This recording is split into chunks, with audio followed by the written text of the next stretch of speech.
falar sobre um dos 415 motivos pelo qual o Gurren Lagann é, tipo, muito legal. Começou bem. Já está correto. Não conheço, mas gostei dessa pessoa. Inclusive, quem não assistiu o Gurren Lagann, dá um mute na live e volta daqui a 8 minutos, tá? Pouco tempo atrás eu fiz um vídeo sobre desconstrução narrativa e subversão narrativa. Lá eu dei uma rápida explicada sobre como desconstrução é essencialmente pegar um conceito ou um trope e pervertir ele um pouquinho, apresentando com isso suas contradições e mostrando que ele não funcionaria de uma forma mais realista. Desconstruir um elemento narrativo é pegar esse elemento narrativo e mostrar pra plateia. Isso não faz nenhum sentido e Elemento narrativo é técnica, é como você constrói a história. Então, não tem como você determinar isso como algo que tem sentido ou não. Porque o elemento narrativo é o processo do criador desenvolver, utilizar uma técnica para fazer com que a plateia sinta alguma emoção. Ou seja, uma técnica de empatia, um ciclo de tentativa e falha, uma técnica de antipatia, fazer uma exposição bem feita, igual eu vou falar no vídeo de One Piece em relação à exposição como munição, exposição e impulso, exposição como impulso narrativo. Que mais que eu posso dar um exemplo aí? Por exemplo, Jornada do Herói não é técnica narrativa, tá? Jornada do Herói não é técnica narrativa. A Jornada do Herói é um modelo que possui diversas técnicas narrativas dentro. Então, administração de tensão, administração de engajamento, e tudo isso vai estar envolvendo, né, o ritmo da história, que também utiliza técnicas de narrativa para fazer com que o ritmo seja mais palatável ao consumidor. Então, técnica narrativa, você não vai subverter uma técnica narrativa, você vai subverter a expectativa dessa técnica narrativa. Se você conhecer a técnica narrativa, é o que eu já falei,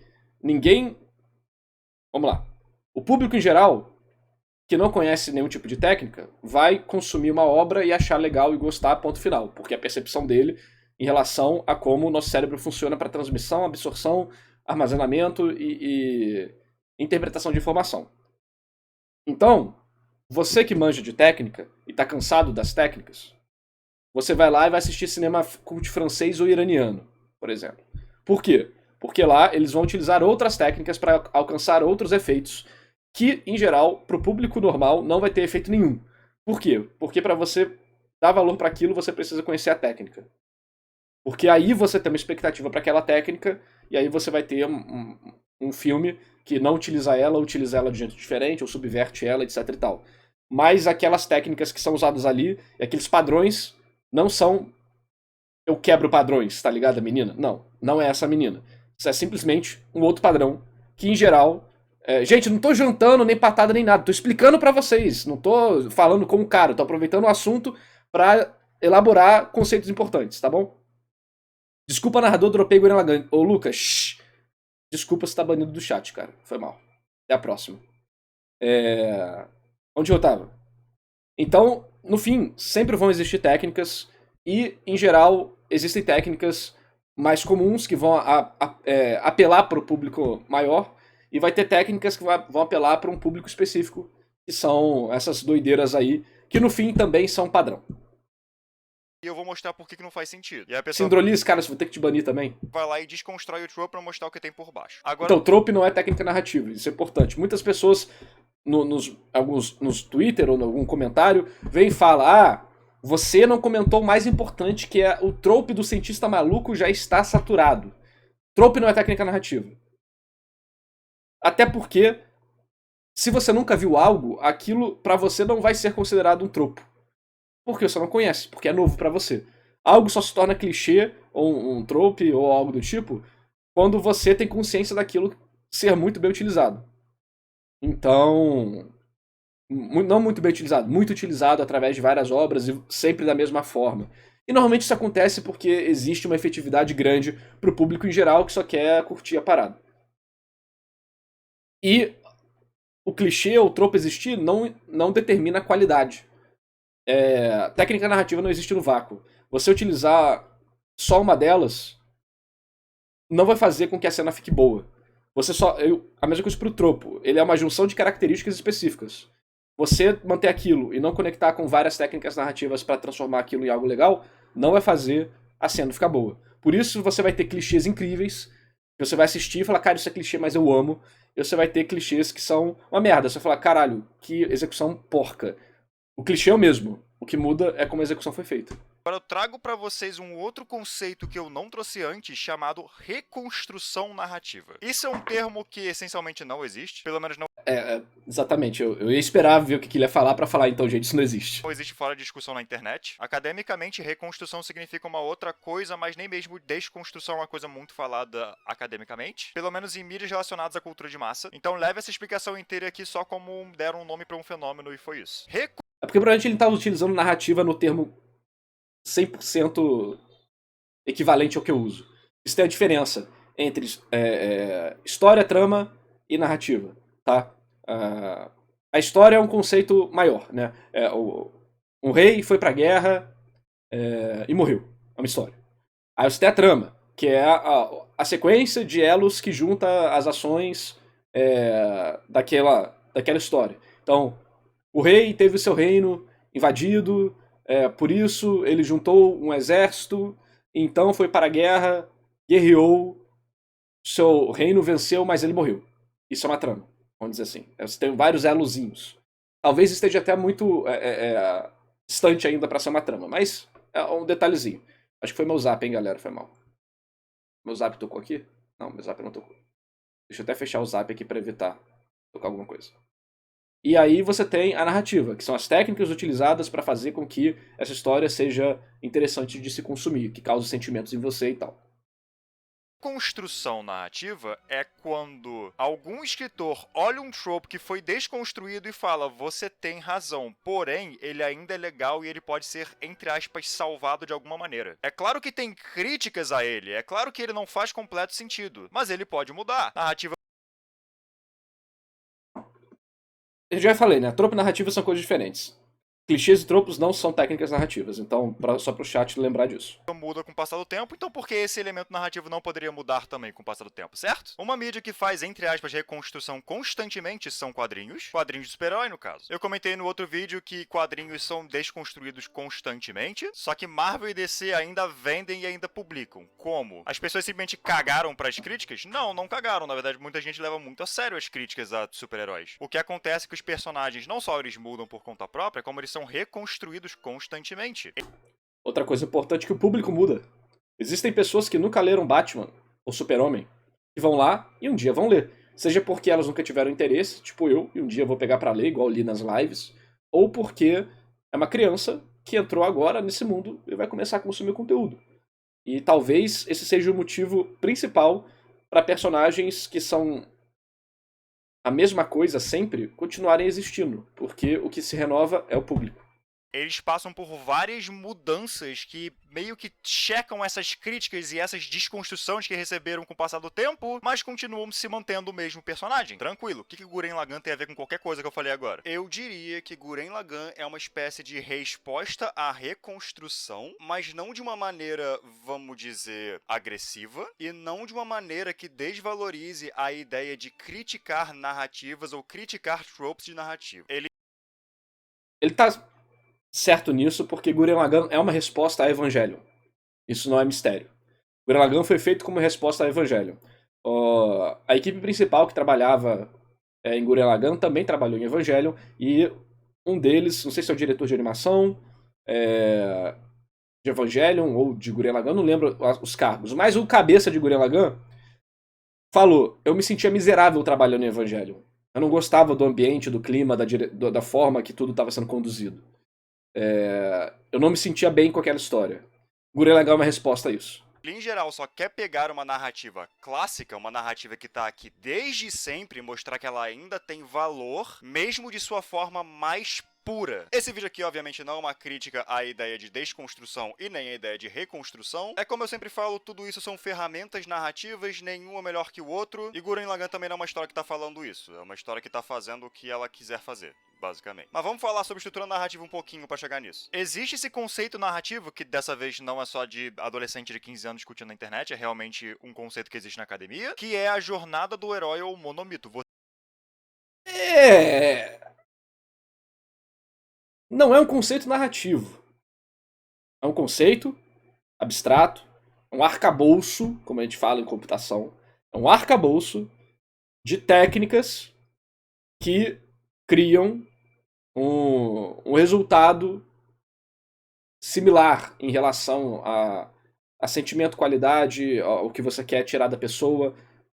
É um guia, é uma direção, não é uma técnica. A técnica é o que está dentro daquilo, entendeu? Por exemplo, chamado da aventura. No chamado da aventura tem uma parte que é a recusa do chamado. Por que isso está lá? Por que isso existe? Porque existe a técnica narrativa de você fazer o risco se tornar mais aparente. Quando você tem a recusa do chamado, você ajuda a fazer a expectativa do leitor em relação ao que vai vir, ao perigo, à dificuldade. Você faz o personagem ter um momento de reflexão. Essa reflexão pode mostrar os medos e as vontades daquele personagem. E isso são técnicas de narrativa, de empatia especificamente. Você fazer, caramba, ele é fraco, mas ele tá tendo coragem. Ele tem um grande sonho, mas ele tem muitos obstáculos pela frente. Isso é técnica de empatia. E isso é uma técnica narrativa, para fazer você ter mais interesse no personagem.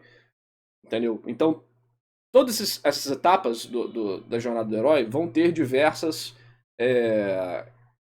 técnicas narrativas embutidas, que se você não entender a narrativa, você vai achar que as técnicas são o que está escrito ali. Mas essas coisas são abstrações fáceis de se colocar numa história que representam essas técnicas. Que naturalmente é através da interação do autor com a sua própria história, ao utilizar esses pontos, é comum que inconscientemente ele vai utilizar essas técnicas narrativas para construir essas cenas. Porque elas em geral vão exigir isso de alguma forma. Você já ouviu falar disso, não é nenhuma questão, você ouviu falar disso. A jornada do herói é uma fórmula narrativa. É essencialmente um guiazinho de como construir uma história. É um guiazinho. Se você estudar a fundo a jornada do herói, você vai ver que lá está explicado precisamente como escrever uma narrativa, que elementos você deveria... Então, gente, eu tô fazendo isso para explicar para vocês, tá? Eu não estou fazendo isso para fazer nenhum tipo de farpa nem nada. Não existe... Não tem como... Vamos voltar aqui, só pra mostrar pra vocês. De como construir uma história. Se você estudar a fundo a jornada do herói, você vai ver que lá está explicado precisamente como escrever... Se você estudar a fundo a jornada do herói. Então... A forma de você estudar a fundo a jornada do herói é você estudar isso aqui. O Herói de Mil Faces.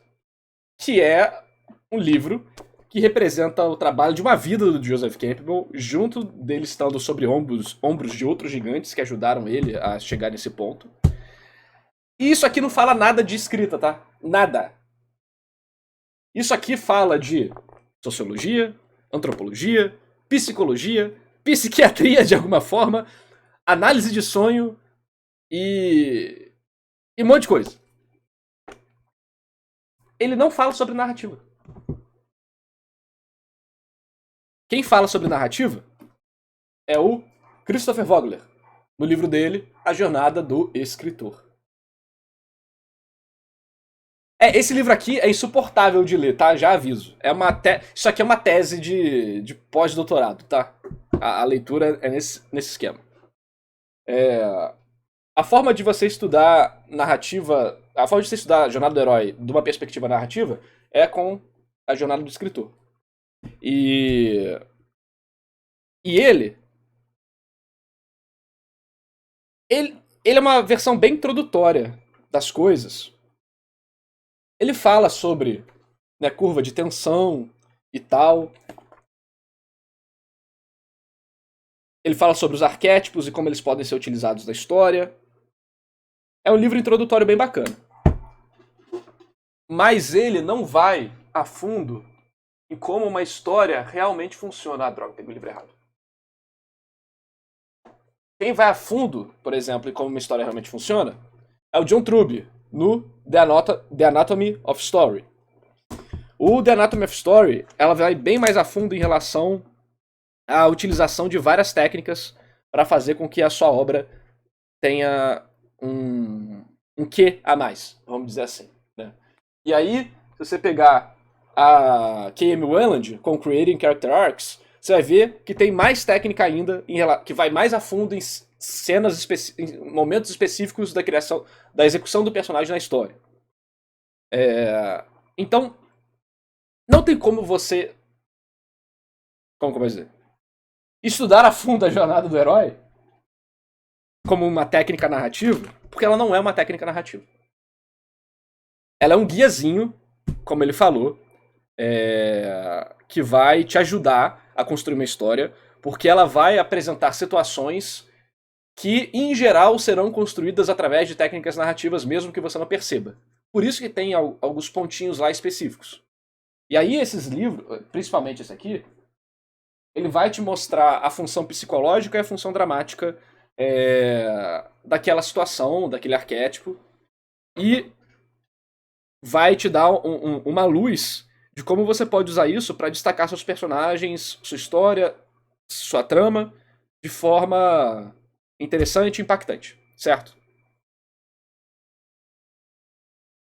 E aí a forma real de estudar a jornada do herói a fundo é você destrinchar ela toda e descobrir quais são as técnicas narrativas envolvidas para fazer com que aquilo faça sentido e seja impactante, certo? Então, por exemplo, vamos voltar aqui. A morte e a ressurreição, que tá aqui no pé do bicho. A morte e a ressurreição, quando você vai ver aqui, lembrando que isso aqui pode ser a duração de 1 hora de filme ou de uma série de 1000 episódios. Dá pra utilizar, você pode fazer jornadas dentro de jornadas. No meu vídeo de Naruto, um herói, várias jornadas, eu falo sobre isso. Eu fiz esse vídeo de madrugada e tem uma edição, ó, maravilhosa. Você pode ver aqui, ó, Trials plus Failure, tentativa e falha. Basicamente, o que eu sempre falo, ciclo de tentativa e falha. E aí o personagem ganha novas skills. Recompensa do sucesso que ele conseguiu antes, e você sente que aquilo é válido por causa das falhas que ele teve para alcançar isso. Morte e renascimento. Isso pode ser tanto físico, quanto mental, como espiritual, como o ego, pode ser qualquer coisa.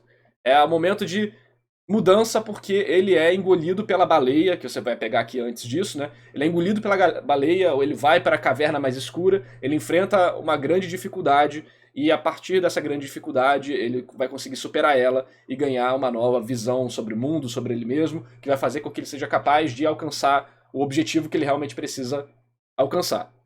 Aí quando você vai ver isso, dentro da técnica narrativa, o que é? É uma junção de várias coisas. É um ápice de tensão, é uma junção de preparação e recompensa, porque uma história é uma constante preparação, uma constante promessa pra você. Olha, vai acontecer um negócio doido, hein? Olha só, o personagem tem esse potencial, hein? Só que o autor nunca te dá isso. Ele fala, calma, confia em mim, que a gente vai te entregar isso no futuro de uma forma bem melhor. É por isso que a gente tem todo o processo com os personagens de, às vezes, tá bem ali a verdade, na cara dele, o que ele precisa fazer. Mas ele não consegue fazer aquilo porque ele é um idiota. E aí você fica, caralho, seu filho da puta, faz lá o negócio. Só que aí no final da história, depois de todo esse sofrimento, construção e o caralho, ele vai lá e consegue. E esse momento vai ser muito mais satisfatório do que se ele simplesmente tivesse conseguido fazer isso antes, entendeu? Então, toda história é obrigada a ter jornada do herói? Não. A jornada do herói, ela é vamos lá. A jornada do herói é um arcabouço. Ela é um resultado das pesquisas que mostram qual é a melhor forma de transmitir informação para as pessoas. Ela não é uma invenção. Ela é uma consequência uma consequência da forma que o nosso cérebro trabalha. Dá para não ter jornada do herói. Você pode ter metade da jornada, você pode pular partes, dá para brincar com tudo isso. O negócio é que a jornada do herói, ela é uma representação metafórica, abstrata, de qualquer coisa. Mesmo que algo não tenha jornada do herói, você consegue colocar aquilo na jornada do herói. Você consegue botar sua vida nesse momento na jornada do herói. Mesmo que você seja um melequento de 12 anos de idade que não fez nada na vida, você consegue aplicar a jornada do herói na sua vida. Porque ela é uma representação abstrata do processo natural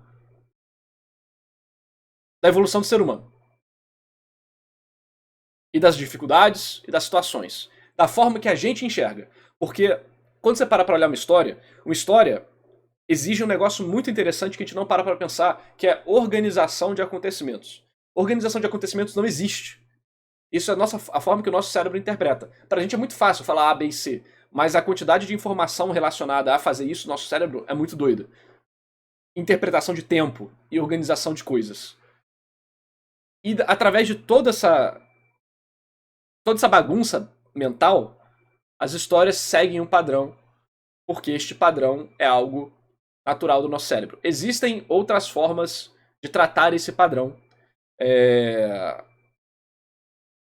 Existem outras formas de criar ficção, só que existem formas que agradam mais e formas que agradam menos. É o que a gente falou no início da live. Você pode ir lá ver cinema cult iraniano. Você vai achar uma merda. Por quê? Porque provavelmente você não tem o conhecimento das técnicas para apreciar a subversão delas. Entendeu? Então, nada em narrativa em geral é sempre ou nunca, tá? Então você pode ter, sim, uma história sem a jornada do herói, mas se alguém chegar e falar: olha só, gente, vou analisar essa história de acordo com a jornada do herói, provavelmente ela vai conseguir, tá?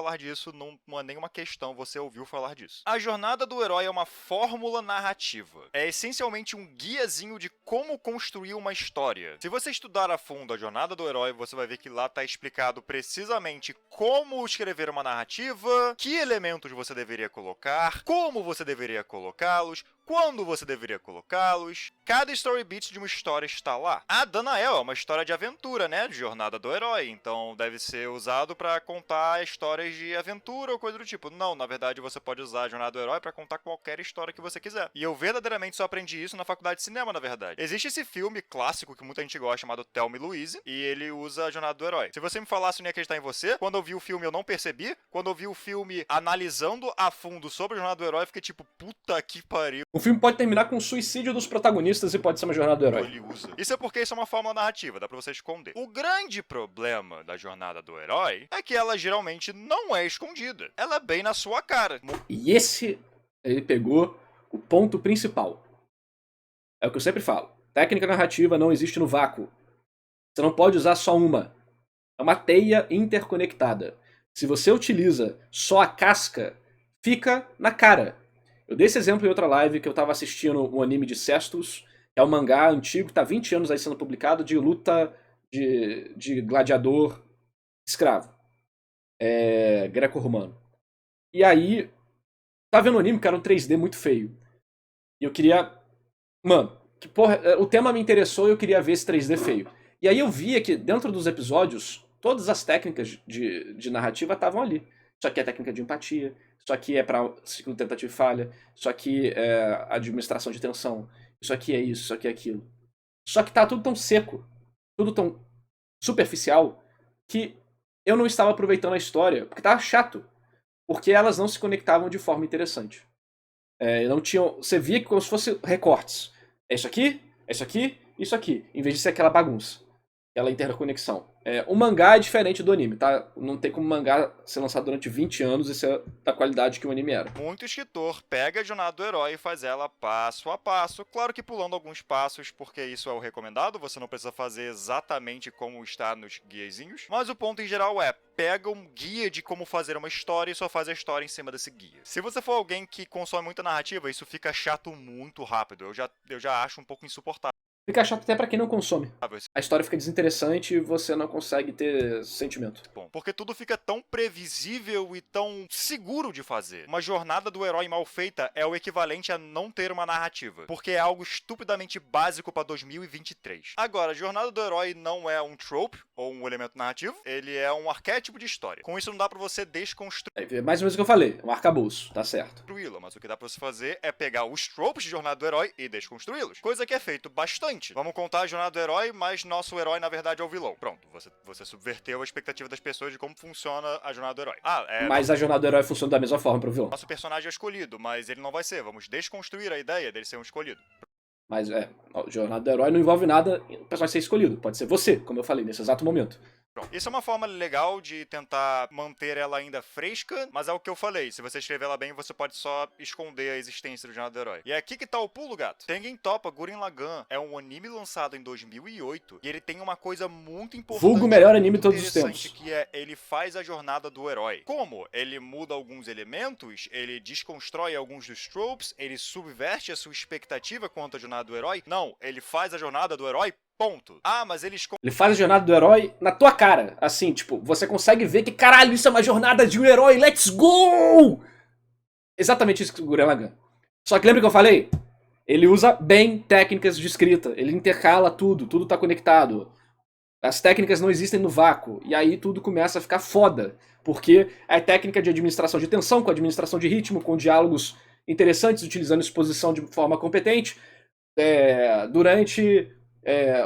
um ciclo de tentativa de falha com a parte do arco de personagem de quando ele tem que enfrentar a mentira dele pra ver como a mentira, o mundo dele representa a mentira que ele vive, e aí o caralho, entendeu? Tipo, tudo isso conectado. Esconde um pouco? Não, ele faz a jornada do herói, ponto! Junto disso, ele também pega tropes e elementos de animes, ou no caso, que estão bem associados a animes, e os coloca na história, um grande exemplo sendo Power Scaling. Para as pessoas que não consomem muito essa mídia, isso é uma coisa bem associada com animes, ou no caso, com mídia japonesa em geral. A história começa calma e tranquila e termina com os personagens lutando contra Deus Depende, né? Não é anime, mas sim, se pegar o shonenzão aí, em geral, é isso que acontece. Jogando ping-pong com planetas, ou sei lá. Gurren Lagann, mesma coisa. Começa com eles embaixo da Terra e termina com eles lutando em cima de galáxias, ou sei lá. Além de ter 380 outros tropes, tem até a porra de um episódio na praia em Gurren Lagann, né? Tengen Toppa Gurren Lagann é o anime mais anime que eu já vi e é a jornada do herói mais jornada do herói que eu já vi desde, sei lá, Star Wars. E é... Star Wars chega nem perto de Gurren Lagann, falei mesmo. Bom, mas tipo... Muito bom. Eu falei mais cedo sobre a ideia de reconstrução, e o que eu sinto que Gurren Lagann faz não é exatamente o que eu expliquei, é mais a seguinte ideia. Muitos tentam mudar os elementos narrativos da jornada do herói um pouco, tentando subvertê-los ou desconstruí-los, pra criar algo novo. Gurren Lagann tá ali pra falar, basicamente, tem um motivo pelo qual essa coisa funcionou durante tanto tempo. É uma história que é... Sim, que é a magia de utilizar as técnicas de escrita de forma competente.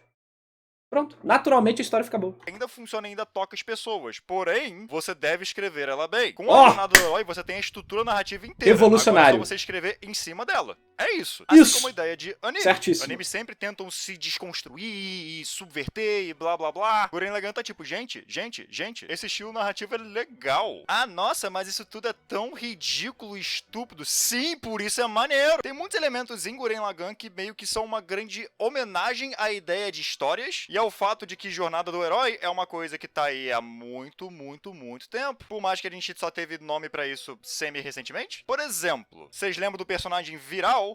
É bem fácil de entender que o nome dele é um anagrama pra rival. Junto disso, o nome do robô dele é Enki. Enkidu é um personagem de lendas antigas da Mesopotâmia, em particular um personagem da lenda do Gilgamesh, sendo um inimigo e rival de Gilgamesh, que eventualmente vira amigo dele, e no final os dois se juntam pra derrotar o monstro Humbaba. E sim, Gurren Lagann pega inspiração direta nesse conto pra contar a história do Viral, porque a história de Gilgamesh é uma das primeiras histórias de todos os tempos, pelo menos histórias que a primeira história registrada, né? Ainda temos hoje em dia. Gurren Lagann é um anime simples e é um anime estúpido, mas ele é intencionalmente simples e intencionalmente estúpido. As coisas que não fazem sentido lógico estão aí por causa de anime, estão aí pra pegar bastante. Lembrando também que o nome Simão, né, uma das traduções é Pedro, tá? Então, toda a parada do Simon ser um escavador e tudo mais, você pode pegar várias referências em relação a que ele constrói uma sociedade, né? Então, vai construir a igreja sobre a pedra. Então ele pega muita cultura ali da área da Mesopotâmia, do Oriente Médio e tal. Bastante da estética de anime. E a estrutura narrativa é a coisa mais básica possível, porque está pegando a ideia de histórias em geral. Está quase que mostrando. É simples criar uma narrativa. O importante é você fazer ela boa. Essa é a... Não, o foda é que é o seguinte. Além de tudo isso, essa é a maior dificuldade.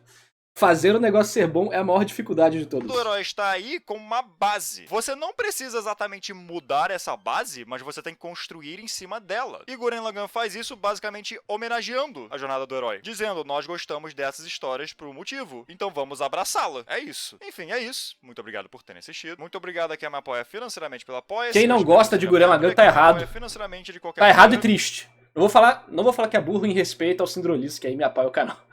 Mas tá triste. Porque não teve a revelação de Gurren Lagann ainda. Um dia tu vai ver Gurren Lagann e falar: caralho, minha vida tem sentido agora. Tá na hora de let's go superar, roll, fight the power, break the roof. E aí tu vai ver a verdade e aí tua vida vai fazer sentido. Que 12 fãs o quê? Gurren Lagann é um dos animes mais consagrados de todos os tempos. Analisar narrativa em jogos é muito diferente de analisar narrativa em séries, filmes ou livros? Sim, ô Fábio. Inclusive tô com um livro aqui. The Ultimate Guide to Video Game Writing and Design. Ele fala um pouco sobre a diferença de narrativa das outras mídias para jogos. E sim, você tem que considerar várias coisas diferentes na hora de analisar a narrativa de um jogo. É bem diferente. É mais complexo? Eu não acho que é questão de complexidade, eu acho que é questão de diferença, porque a mídia do jogo, ela tem uma camada que as outras não têm, que é a interatividade. Só que ao mesmo tempo, o livro tem camadas que a TV não tem. Só que a TV tem, por exemplo, a imagem e o som. Mas o teatro, que também tem imagem e som, tem camadas que o cinema ou a TV não tem. Que é o fato do palco, as limitações, a interação com a plateia e outras coisas. Então, são mundos diferentes. E por isso exigem especializações diferentes, vamos dizer assim.